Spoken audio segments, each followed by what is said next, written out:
갈라디아서 2장 11절에서 14절입니다. 갈라디아서 2장 11절에서 14절까지 말씀. 총 4절밖에 안 되니까 함께 합독해서 읽도록 하겠습니다. 신약 303년입니다. 제가 갖고 있는 성경책으로는 303년에 있네요. 갈라디아서 2장 11절에서 14절까지 말씀 다시 하시라고 함께 읽도록 하겠습니다. 게바가 안디옥에 이르렀을 때 책망받을 일이 있기로 내가 그를 대면하여 야고보에게서 온 어떤 이들이 이르기 전에 게바가 이방인과 함께 먹다가 그들이 오매 그가 할례자들을 두려워하여 떠나 물러가매 남은 유대인들도 그와 같이 외식함으로 바나바도 그들의 외식에 유혹되었느니라. 그러므로 나는 그들이 복음의 진리를 따라 바르게 행하지 아니함을 보고 모든 자 앞에서 게바에게 이르되 내가 유대인으로서 이방인을 따르고 유대인답게 살지 아니하면서 억지로 이방인을 유대인답게 살게 하려느냐 하였노라. 아멘. 오늘 이 말씀을 가지고 믿음 있는 척이 아닌 믿음이라는 제목으로 말씀을 좀 나누려고 합니다.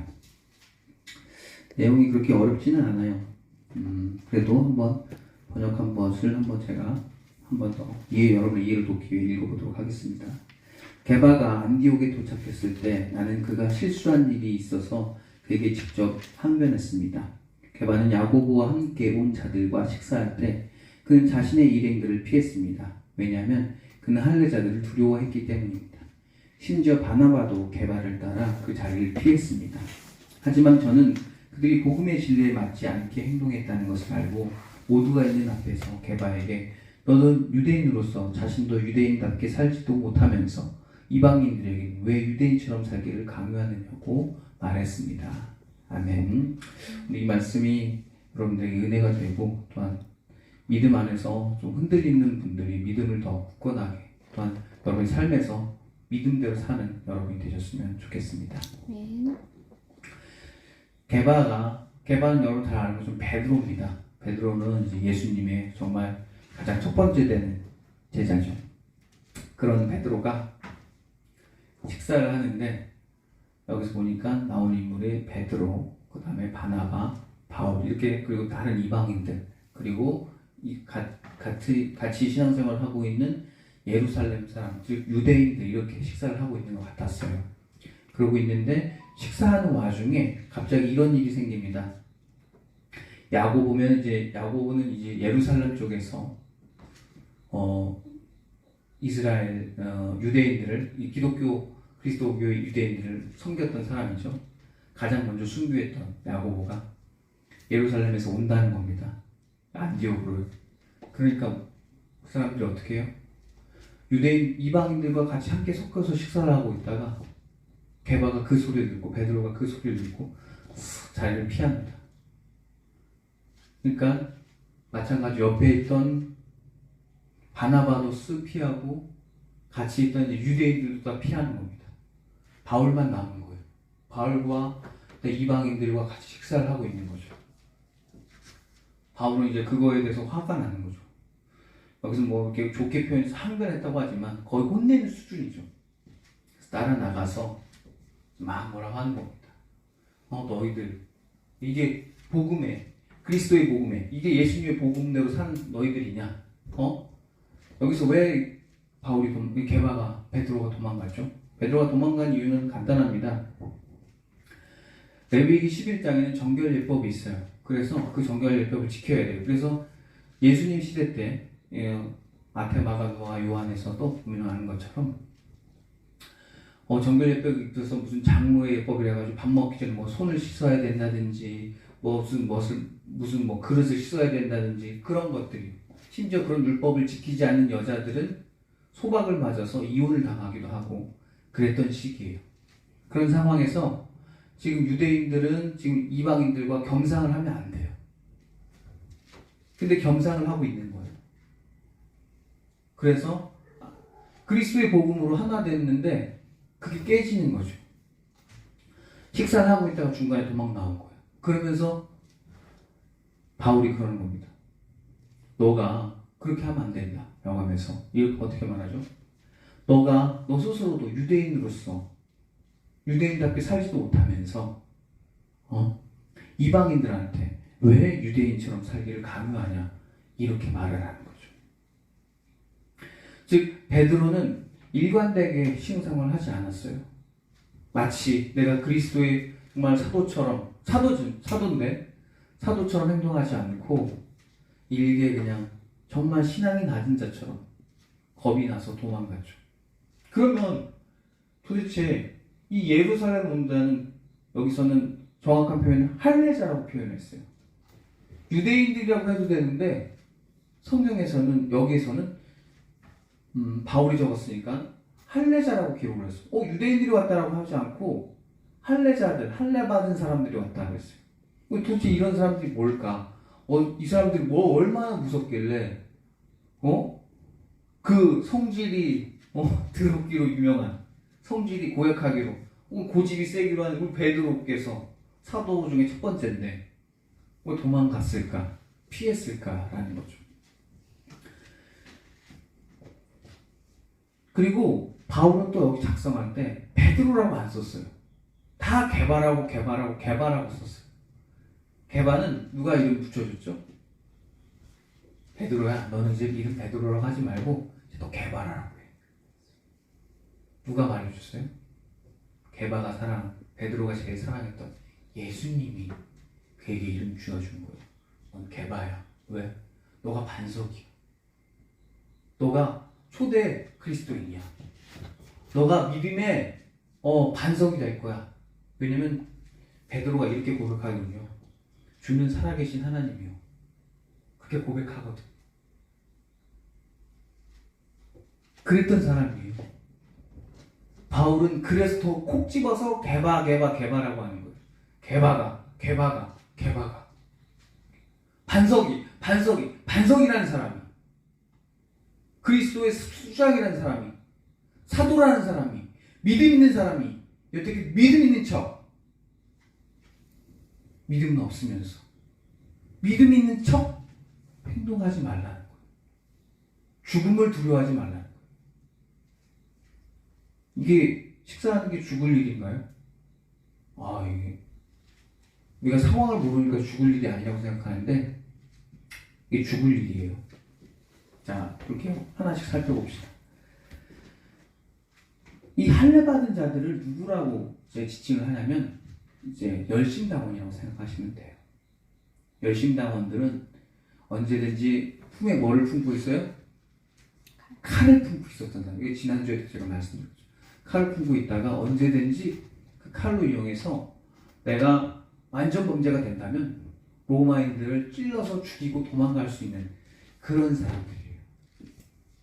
굉장히 급진적인 민족주의지만 동시에 그 당시 이 사람들은 나라가 없었기 때문에 이스라엘이 로마에 뺏겼기 때문에 그냥 독립투사라고 생각을 할게요.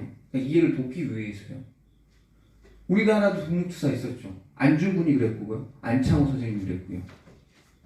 다 그런 분들인 겁니다. 언제든지 내가 때만 되면 품에 칼을 뿜어서 언제든지 로마 군사를 죽일 작정을 하는 사람들입니다.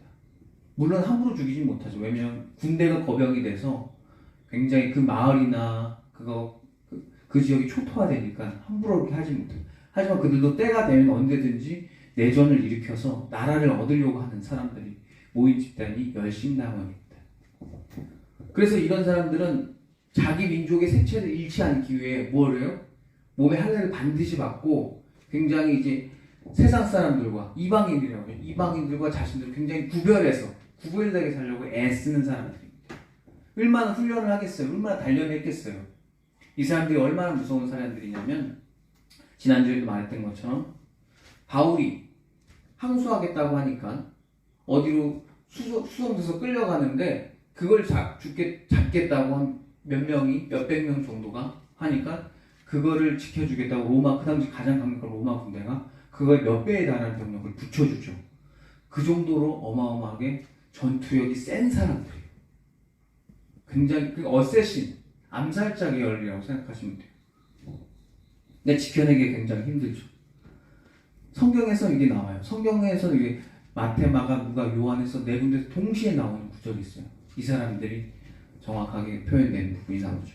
그것은 예수님이 마지막 때 잡혀갈 때 그때 나옵니다. 마태복음 21장 51절, 마가복음 14장 47절, 누가복음 22장 50절, 요한복음 18장 10절 네 군데에서 다 나와요.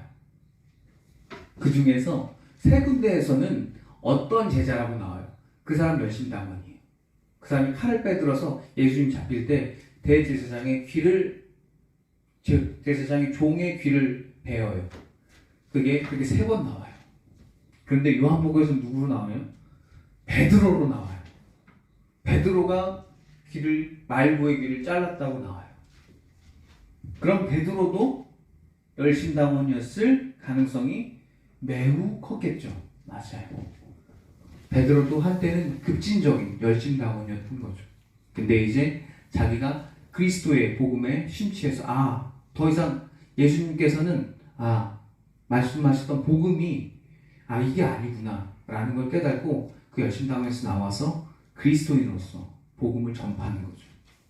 그래서 베드로는 그렇게 나옵니다. 이런 사람들이 얼마나 대단한 사람들이냐면 이제 화면을 넘겨보면 마세다 항쟁이라고 있어요. 제가 마세다를 처음에 이스라엘 갔었을 때, 그러니까 2013년에 갔었던 걸로 기억하는데, 그때 제가 마세다 사진을 찍어갖고 왔는데 모형이에요. 요거 앞에 요게 마세다입니다. 요 앞부분은 이제 여기가 헤롯궁이에요. 헤롯궁은 여기 앞에 부분을 이렇게 확대하면서 찍은 거고요. 여기서 항쟁을 하는 거예요. 언제요? 한 70년이요. 기원 후 70년. 예수님이 한 이후 AD 70년에 대항을 하는 겁니다. 유대인들이요. 이때 대항했던 인원은 총 몇 명이냐면 그렇게 많지 않아요. 얼마였을 것 같아요? 기록이 정확하게 나와요. 왜냐면 이게 다 시체로 나와서 960명이 여기서 싸우는데 로마는 그 당시 어마어마한 군사력을 갖고 있잖아요. 몇 년을 뱉었을까요? 몇 개 군단이 와서 막 이들과 대항하는데 여기서 버텨내는 거예요. 3년을 버텨내요. 독종입니다. 3년을 버텨낸다는 건 어마어마한 거예요. 그것도 그 당시 로마한테. 그 당시 전투력에 굉장했던 사람들인 게 이 열심당원 사람들. 그렇게 치열하게 싸우죠. 그래서 결국에는 이제 화면 한 번 더 넘겨보면 한 번 더요. 예, 이런 식으로 보시면 잘 헷갈릴 수도 있는데 여기 이 탑을 세워서 정확하게는 로마가 결국에는 전쟁을 계속해도 이게 가는 길이 좁고 협소하고 힘드니까 너무 괴로우니까 거기보다 더 높은 그 토성을 쌓아요. 마세다보다 더 높은. 그래서 이제는 밑이 보이는 거예요. 이제 보이면 화살 쏘면 되니까. 결국 그렇게까지 해서 그러니까 토성을 쌓아서 결국에 이겨요. 3년 걸렸습니다. 3년이요. 3년을 버틴 사람들이. 그게 열심당원인 사람들이죠. 지금은 이 마세다가 여기서 뭐 하냐면 이스라엘 사람들이 남자고 여자고 다 군대 입대를 하잖아요. 그럼 거기서 이제 자기 그거 하는 거예요. 선서식 거기 여기서 합니다. 왜? 자기 나라 옛날 조상들이 여기서 싸우다가 로마 공주가 치열하게 싸우다가 죽은 것을 기리기 위해서 결국 960명 중에서 960명이 추가 정확하다고 그랬잖아요. 이유가 정확한 이유는 그 사람들이 결국 토성에 올라가고 저 위에 로마인들이 보이는 거예요. 그래서 자기네들 느낀 거예요. 3년째 계속 항쟁을 하다가 더 이상은 이제 우리가 죽겠구나. 우리가 이러다 이제 죽을 수밖에 없겠구나라고 합니다. 그러면은 이 사람들이 되게 굉장히 고결하다고 그랬잖아요. 굉장히 뭐 구별되고 이방인들과 막 이렇게 그런 게 굉장히 강하다고 그랬잖아요. 그래서일까요? 960명이 다 자살을 한 겁니다. 한 7명 정도 남았다고 해요. 너무 어리거나 이런 사람 7명 정도 놔두고 총 953명이 자기가 했다고 그래요. 그래서 로마 사람들도 자기가 거기 올라갔는데 설마 했는데 다 죽은 걸 보고 자기네들도 좀 겁을 먹은 거죠. 이 민족성이라는 게 굉장히 무섭구나라는 걸 그때 아마 깨달았을 거예요. 그런 사람들이 모인 거예요. 그런 사람들이 모여서 뭐예요 지금? 게바랑 바나바랑 지금 바울이랑 식사하고 있는 자리에 지금 오는 거예요. 게바가 무서울까요? 안 무서울까요? 무서워요. 이건 맞아요. 무서울 수밖에 없어요. 어떻게 이게 안 무섭겠습니까? 본인도 품에 칼을 들고 다니는 어설픈 열심당원이었는데요. 그래서 학자들은 가룟 유다도 열심당원이었는데 좀 그는 약간 더 지나친 민족주의자였겠죠. 그래서 예수님을 배신하면 팔아넘기면 예수님이 기적을 많이 주변에서 봤으니까 분명히 예수님께서 기적을 일으켜서 싸우게 되면 우리에게 굉장히 크게 유리할 거다라고 생각하고 배신했다고 하는 그렇게 생각하는 학자들도 있습니다. 열심당원의 입장에서 이 일을 한 거예요. 하지만 그게 신앙은 아니에요. 왜냐하면 신앙은 피로 쌓는 게 아니죠. 행동으로 하는 거지만 그렇게 하는 건 아니죠.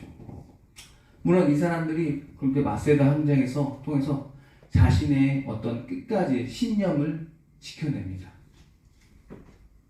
하지만 여기서 베드로는 실수한 게 뭡니까? 베드로는 큰 실수를 하죠. 믿음 있는 척했지만 믿음 있는 척 식사했지만 사실 칼이 무섭고 아직 그의 믿음은 근데 칼이 안 무서운 믿음이 있습니까? 별로 없어요. 그런 사람들. 지금 칼을 겨누면서 믿지 말라고 하면 누가 믿겠다고 하겠습니까? 비슷비슷해요. 우리도 그렇게 우리의 믿음을 자부하지 맙시다. 베드로가 그렇게 도망갔던 거죠. 베드로는 그렇게 도망가요. 그래서 바울에게 혼나죠. 바울은 여기서 이렇게 또 이걸 집어줘요. 너 유대인이면서 이방인처럼 살지도 못하면서 유대인들은 살지도 못하면서 왜 이방인들한테 유대인처럼 살라고 하느냐 이렇게 말을 해요. 요거는 오늘 읽지는 않았지만 오늘 본문의 앞부분 디도의 이야기를 언급한 겁니다. 2장 첫 부분에 나오면 14년 후에라고 나와요. 그 다음에 바나바와 함께 디도를 데리고 다시 예루살렘 올라가요. 그런데 거기서 거짓 형제들 때문에 그들이 가만히 들어온 것이 이거 보면은 여기서 나와 함께 있던 할례인 디도까지도 억지로 할례를 받게 하지 아니하였으니 즉 할례를 받게 하려고 했었어요. 그리고 이방인 디도 사람을 요걸 언급한 거예요. 물론 베드로가 한 건 아니지만 그런 것들을 봤을 때 이런 부분에서 본인도 유대인처럼 못 살면서 왜 이 율법 때문에 그렇게 된 거거든요. 아직도 율법 안에 갇혀서 그렇게 살아가는 거죠. 그거 아니라는 거죠. 그리고 더 이상 할례로 구원받고 구원 안 받는 건 아니다라는 거죠. 그래서 다른 이들에게 유대의 율법을 그들에게 적용시켜서는 안 된다라는 거죠. 그래서 너는 할례 받은 사람들에게 복음을 전하고 나는 할례 받지 않은 사람들에게 복음을 전하자. 너의 사명이 다르고 나의 사명이 다르다. 이렇게 말을 하는 거죠. 그게 바울이었던 거예요. 바울은 참 명료하고 깔끔하죠. 굉장히 때로는 멋있어요. 그러니까 바울은 그 식탁에서 나오지 않았다는 거죠. 어디 나를 찔릴 수 있으면 찔러라는 거죠. 물론 바울이 그럴 수 있었던 이유도 있어요. 바울은 왜요? 로마 시민권자였어요. 그런 게 또 좀 있어요. 그래서 약간 바울은 그 당시 로마 시민권자라 함부로 찌르기에는 힘들었을 것이다 라고 생각. 반면 베드로는 어부 출신이라 이거 걔가 죽는다고 해서 로마의 영향 그게 들어가진 않기 때문에 그랬을 겁니다. 하지만 다만 믿음이라는 게 그게 언제 빛이 나느냐. 물론 순교할 때 빛나겠죠. 그게 제일 멋있겠죠. 근데 너무 무섭잖아요. 그런데 각자의 시기가 조금 더디거나 혹은 어떤 좀 더 빠를 뿐이지 여러분이 하나님을 끊임없이 그리고 꾸준히 믿고 계시다면 그 믿음 분명히 발현할 줄 믿습니다. 바울은요 무덤에서 바울은 정확하게 감옥에서 그의 믿음이 발현됐습니다. 거기서 수많은 편지를 썼고요. 거기서 끝까지 하나님에 대해서 예수님에 대해서 그는 끊임없이 항변했고 말을 했고요.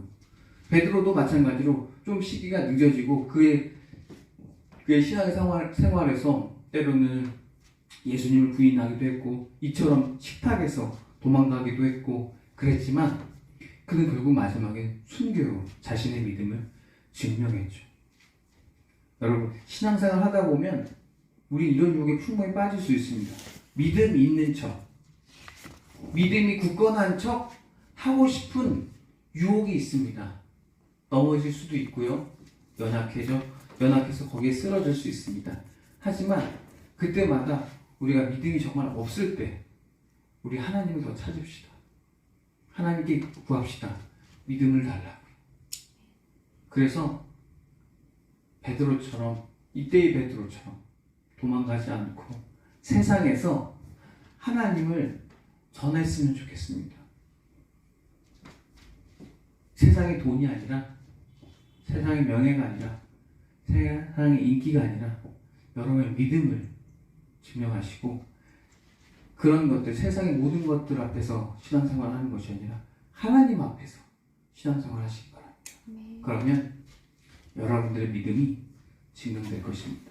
그래서 저와 여러분들 믿음 있는 척 하는 사람들이 아니라 정말 믿음 있는 사람 그래서 믿음대로 행동하는 사람이 되는 저와 여러분이 되셨으면 좋겠습니다.